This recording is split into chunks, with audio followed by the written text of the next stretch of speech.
Viral ulah seorang remaja bahayakan penumpang kereta api saat melintas.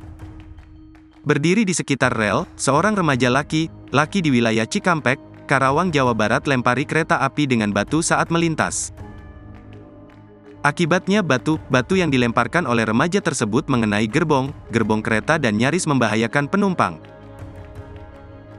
Ulah remaja tersebut viral di media sosial usai diunggah oleh akun Instagram @terang_media, Rabu, tanggal 14 Juni tahun 2023. Dalam video yang beredar tampak dua orang remaja sedang berdiri di tengah rel kereta api.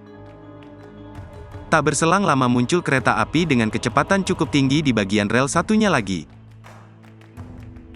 Anehnya salah satu remaja yang mengenakan kaos merah muda tampak melemparkan batu ke arah gerbong kereta tersebut.